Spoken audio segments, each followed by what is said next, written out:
This conference will now be recorded.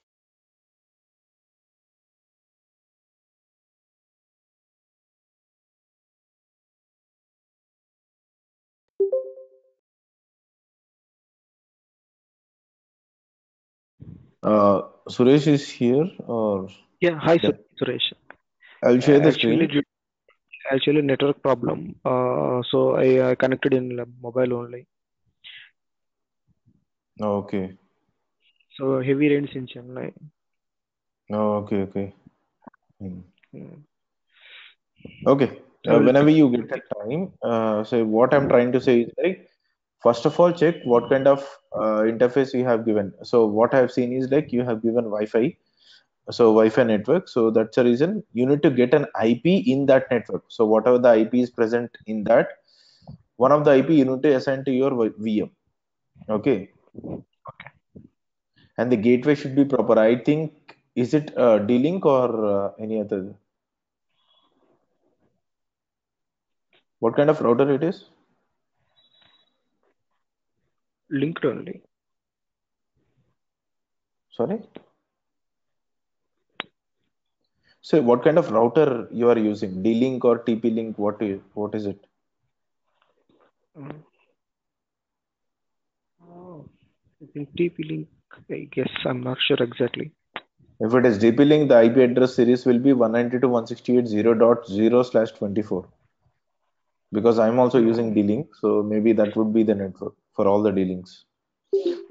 I am getting IP 192.168 1 dot something. I will get Okay. it. So what you have given as gateway? Gateway IP?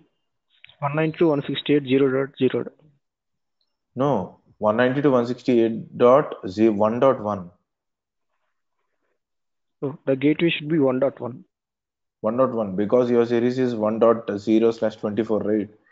So Yeah. then obviously it is 192.168.1.1 is the starting IP will be the gateway of that router. Okay. I gave 0.0. No, no, it's 1.1.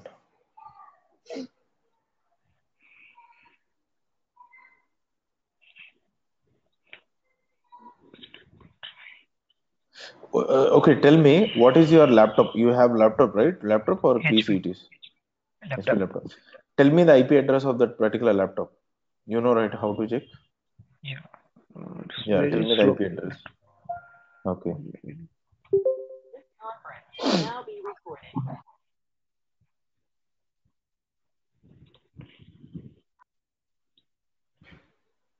I think could you please give control? Sorry?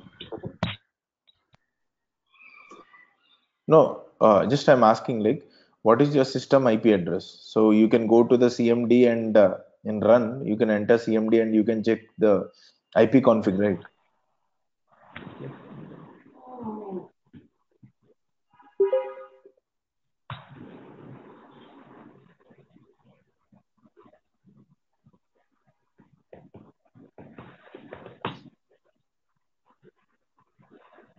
192.168.56.1.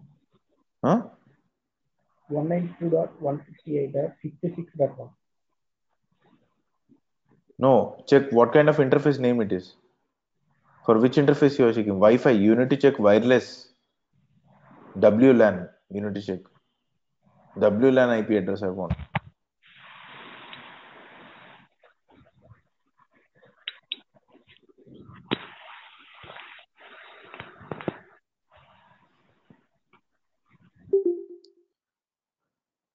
In system also, if you give IP address, IP config, it will give you so many IP addresses, different IP address. But your IP address will be the wireless LAN. So that is called as VLAN. Check the IP address of the VLAN. 192.168.1.3. 1.3, right? What is the gateway Yeah. of it? Gateway 1.1. 1.1. Subnet mask Yeah. is subnet mask Uh, 255 dot something. 255.255.255.0. Okay. So for your system, what you need to assign 192.168.1.10, whatever you want. Okay, max, up to max you can give 255. So the net mask will be 255.255.255.0, and the gateway will be 192.168.1.1. Oh, okay. Okay.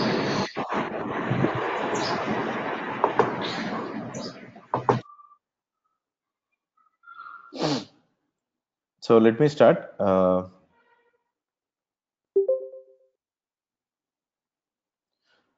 So yesterday the problem is like due to some like it took some time to sync all the nodes due to some network issue. So it got resolved. So let me.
Okay.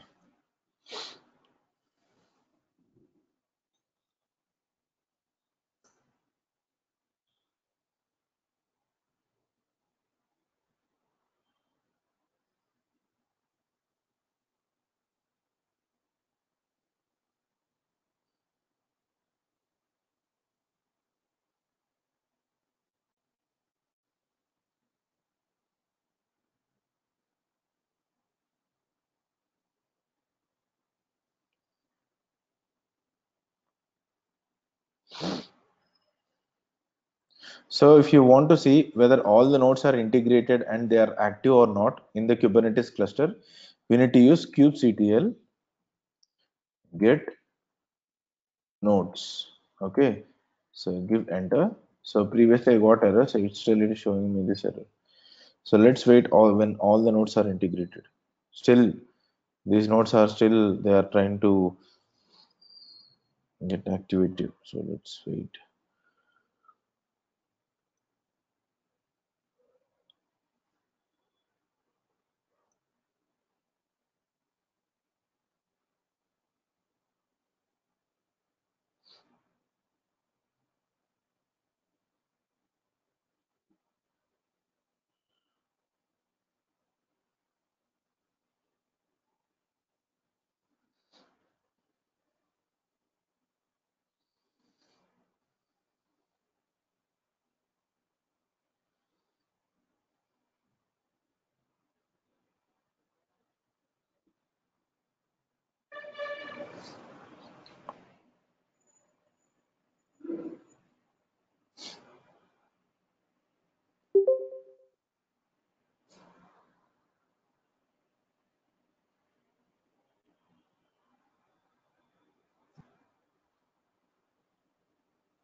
Oh my goodness.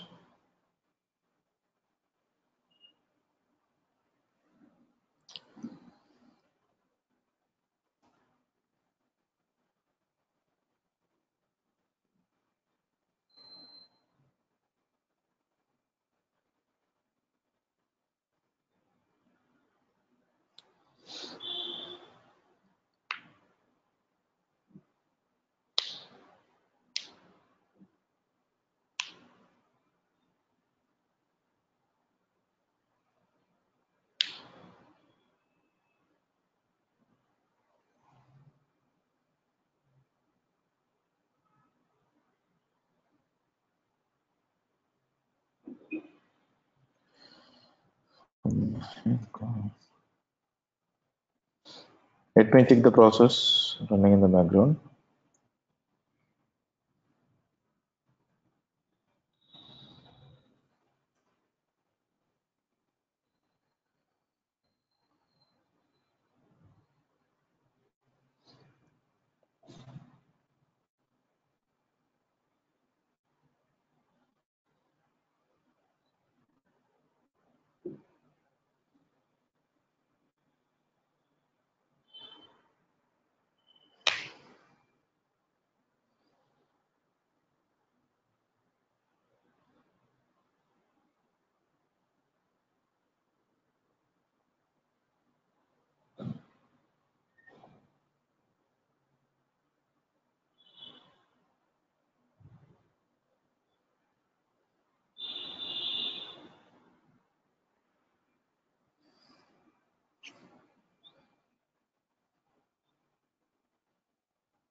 Next.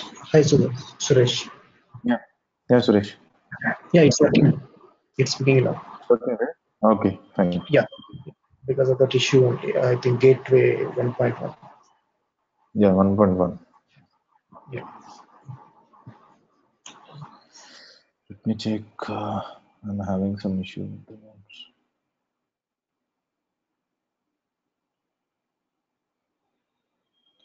Why it is taking too long?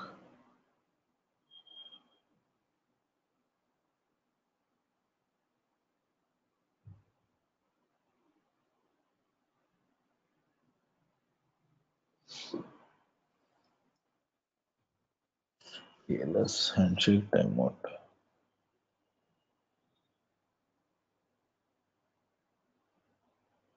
Okay. So guys, I have installed 1.11 version instead of 12. Just I want to at end of the course, I want to show you the upgrade process of your Kubernetes. So that's the reason I have installed below that particular version. It is 1.11.2. Okay, of Kubernetes version. So you can see all the nodes are live right now. Status is ready in the sense they are ready to accept the request. Whatever you try to send, so what are the resource you try to create, so it is ready to accept it. Okay, and role is nothing but here you can see it is master and the age when it is created and the version and all. Okay, so this is how we have done. So if you want to see the detailed information of this particular nodes, like what is the Linux operating system you're using, what kind of Docker version you have installed, okay, what are the labels. If you want to see more in details about this particular node, just give -o, okay, -o wide, WID wide. Not only the details of this particular role and everything, it will give you internal IP address, what is the IP address of these servers, okay, external IP it will not show you, OS image, what is the image of your operating system, what kernel version you are using in the base operating system, so Docker container. So it will tell you whether this information will tell you whether you are using the same versions on all the three servers or not. If you see at the last column, OS image, kernel version, and the container all should have the same kind of version. If something is mismatching, then we need to take care of having all the nodes with the same version. Okay, so that's the reason we will disable the automatic updates in the operating system. Why? Because if you do an automatic updates, some particular versions, let's say this package Kubernetes kubelet package is now running with the older version. Now, unfortunately, in the repository, we got a new version. So automatically it will update to the new version, right? So then this will be 1.12 and this will be 1.11. So there will be a lot of changes. Maybe it will sync now, maybe it will work, but in future it will throw you some errors. Okay, so that's the reason it is recommended to, and it will regenerate a token where again these nodes need to be reintegrated. Okay, so there will be a lot of mismatches will happen when you have a different versions on all three servers. So ensure that all the servers are having the same kind of OS version, kernel, and then operating container running. Okay, so this information you can find out using kubectl-get node and then -o wide nodes. Okay, again. So if you want to look at only one particular node, okay, so then we need to give 192.168.0.20. Sorry, bring IP address. Okay, so it will give you only this particular node. Okay, so now let's say I want to see the description of this particular node, in the sense in more information, like what are the labels you are using. Okay, and then what is the UIDs, and there are a lot of other things, right? So then we need to get describe node, and then you can see a lot of information. Okay, so what kind of information it is trying to show you? Let's see. This cube minion 1, this is the name. What is the roles? What are the labels you have assigned? What are annotations? Annotations in the sense what it has in the background. Okay, so that is what it will try to tell you. So you can say public IP is this, or public IP, and creation timestamp when it is created, and then conditions. Okay, out of disk. Okay, like it will show you this particular error. Okay, conditions: memory pressure, disk pressure, PID pressure, ready state. Okay, kubelet ready. Kubelet is posting ready status, a former enabled. Okay, so has sufficient memory. See, out of disk, it is showing you kubelet has sufficient disk space available. So we don't have any disk issues right now. What is memory pressure? Let's see. Kubelet has sufficient memory available. So there is no memory issue right now. Let us check the disk status. Disk pressure, it is showing you kubelet has no disk pressure. Okay, PID process, kubelet has sufficient PID available. So it is showing you the information whether your resources are having a proper, what do we say, information or not, or proper resources or not, hardware resources. So that will tell you here. Okay, so status, whenever it is showing you true, then we need to take care of it. True in the sense, obviously there is some issue with the disk pressure, so we need to see whether we are running out of disk memory, hardware storage or not. Okay, disk in the sense it is hardware. Okay, hard disk. Okay, so this is the internal IP capacity. We have one CPU, informal storage, huge space size, memory, and then ports. Totally we can create 110 ports in this particular node. And what is allocated? One for this, and informal storage is this. Use space size, memory, and then ports. Okay, system information: machine ID, UID, boot ID, kernel version, OS image. Okay, architecture, container run version. Okay, kubelet version, kube proxy version. So there are like pod CIDR. So what kind of CIDR you are using for pod? Okay, and then pod CIDR of this particular node. What is the actual IP address? It is 110.244.0.0/16 we are using. In that, one subnet is assigned to this particular node, that is 10.244.1.0/24. So totally here we can create a pods with 255 pods here. Okay, but here what is the max limit we have? Only 110 pods we can create in this node. Okay, based on the capacity we have. So you can see here non-terminal pods. This is like you cannot delete it. Okay, so you cannot terminate this particular pods. What are those? Where namespace. Okay, Namespace in the sense, in this particular namespace, we have these pods. Pod name. This is the pod name. Flannel is our network, and we are using proxy. Okay, these two pods are created under cube-system namespace. Okay, so CPU request, CPU limit, memory request, and memory limit. These are like quota. I will tell you how we can use it. Okay, allocation resources, request. Okay, resource requesting. Events are nothing but the logs. Events are nothing but whenever your kubelet has been started, what it is has undergone. Okay, you can see here starting kubeproxy is not ready initially. After that, it is started kubelet. You can see update node allocation limit across ports. Node limitations. These are like node has sufficient PID, node has sufficient disk, sufficient memory, and disk pressure and all. Then it started kubeproxy. Okay, so this will show you the in detailed information, more information about your nodes. Okay, so then we need to give this particular command, describe node and the node name.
Hi everyone. My system got rebooted and this, my God, those VMs are crashed here.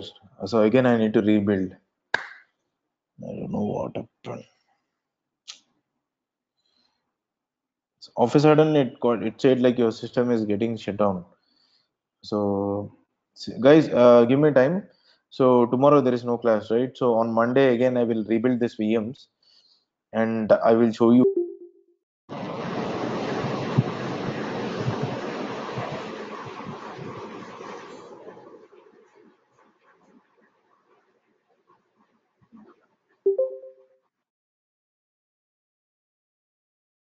So in the coming 2 weeks, we'll complete our course. The thing is like to be simple, we are almost done with the most of the topics, like major topics in Docker and everything, right? So Kubernetes, like I know like how to explain the topics and all. So our planning will be like this. So we need to talk about resources, and then so why I'm speaking is like I don't have VMs right now, so it got crashed. So it's like we have done with the Kubernetes setup right now. So think in a different way. So see, I told you only Ubuntu related installation. So why not you people try on CentOS and try to come up with issues and tell me like whether you are able to configure the Kubernetes on CentOS or not. So then you will come to know, right, whether you are able to configure on CentOS as well as Ubuntu both. Okay, so what I'm trying to say right now is like so important. Okay, it is well and good if you have VMs and you try to access when saying the class, if you practice parallelly, so that would be good. If not, it is fine. So uh, no need to bother about it. Anyway, I'll tell you the commands and all. So whenever you get a time, just practice it. From here, this is important. This is why we are learning the course. So remember each and every point which I'm telling right now. Okay, so that is so important. Okay, so just I will give you the theoretical class for today, so then I will wind up. From Monday again we'll continue from the practical class. Okay, so before that I will try to create VMs. So let me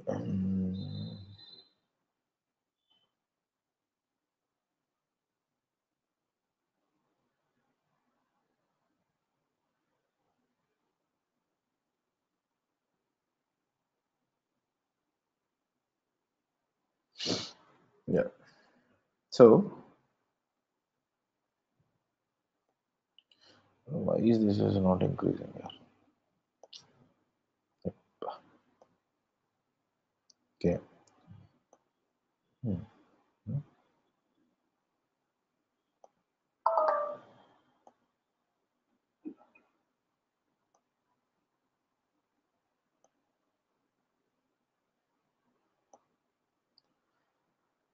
Sure.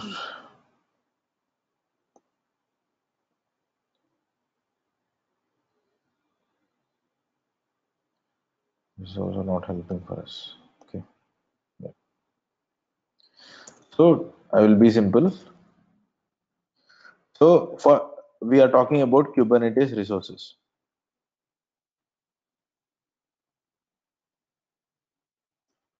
Kubernetes resources in the sense, I will show you in this one also. Where is my document?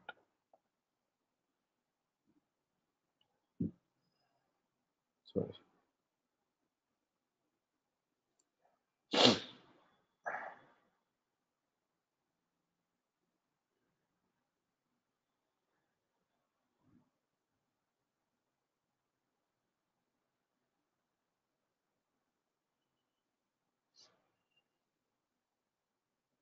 So these things you know, right? Either you can connect from UI or CLI.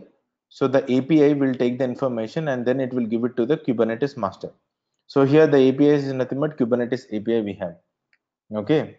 So Kube API will give the information to the Kubernetes master and then it will try to create your containers in the background. Okay, so this is what the Kubernetes structure is. So whenever it want image, before creating a container, it should have the image, right?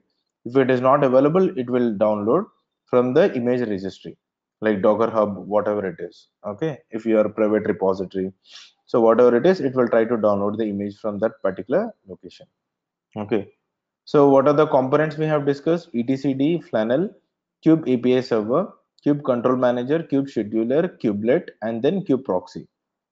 Kube proxy provides network's proxy services. Kubelet is nothing but the process a container manifest so that the containers are launched according to how they are described.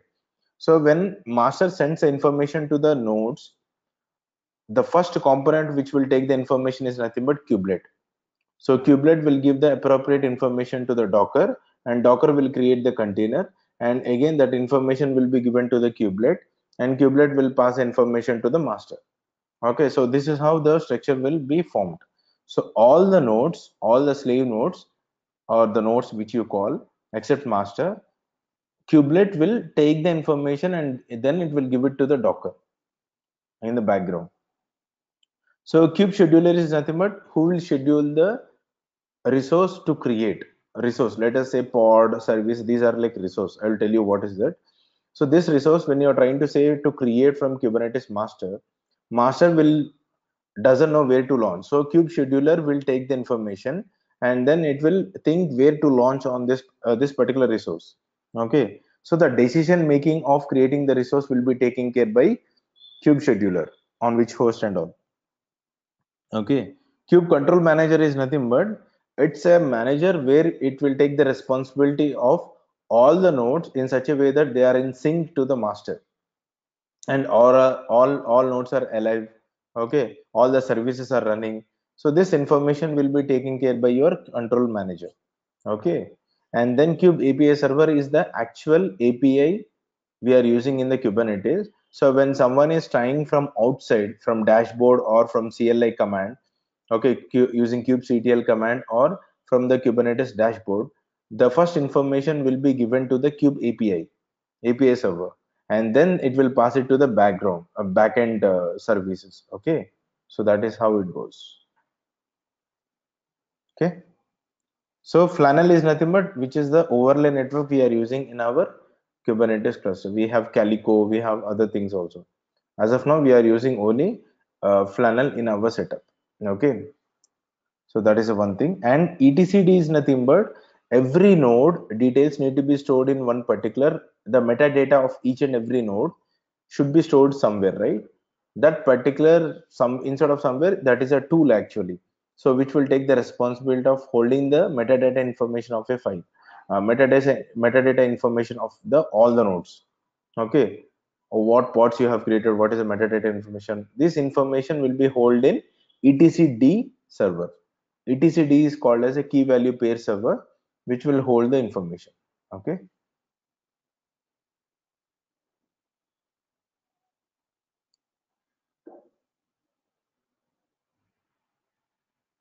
is that clear, guys? This concept again we cannot repeat, so that's the reason I'm saying this once again. I hope this concept is clear. If you have any doubts or any question, like you're not able to understand what is this component all, just tell me where you have stuck.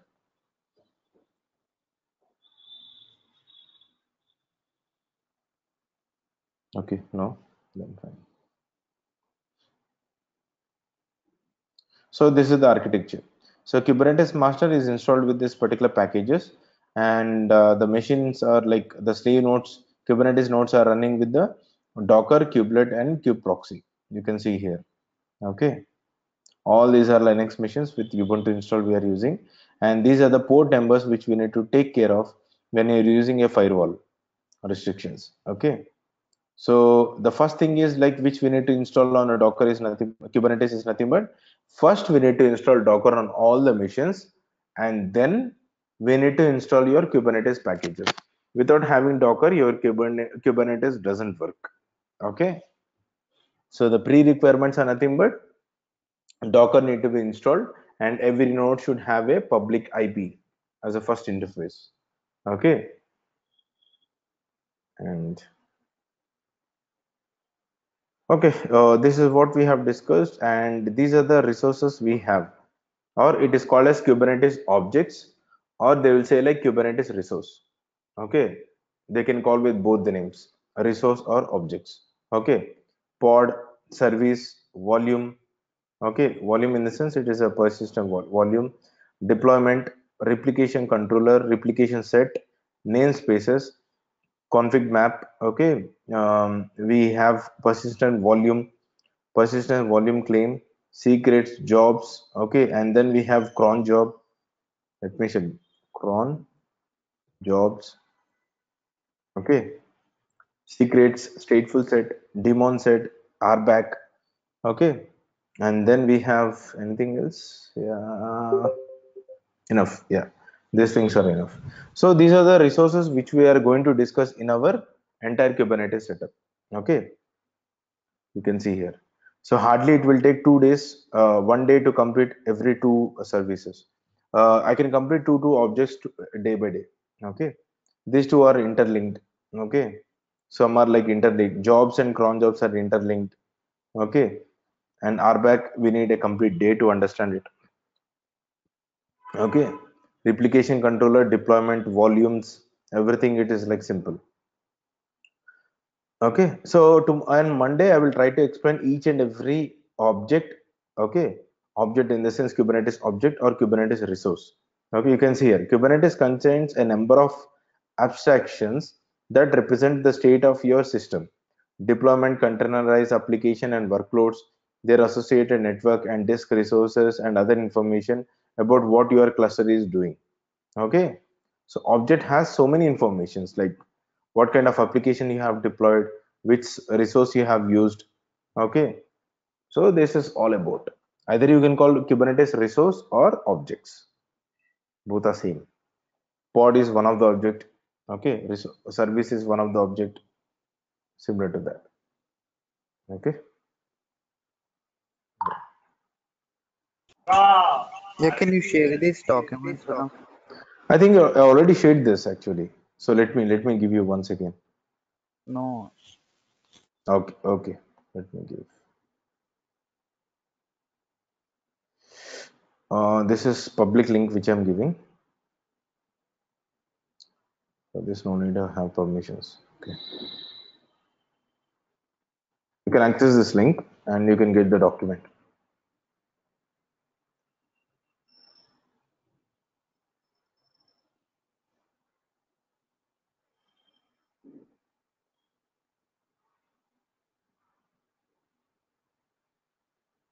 Okay.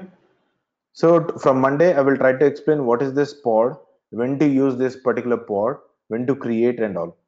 Okay. So that will be clear instead of going in partial. I want to just show in practical because for some people it will be so easy to understand when you have a practical view of that particular concept. Okay, so that is where I believe in understanding it. So for each and everything we'll try to create a practical scenario of Kubernetes and then we'll see how it is working and we'll understand what are the minimum things and what are the up to max things we need to remember in this. Okay, I hope you understand this.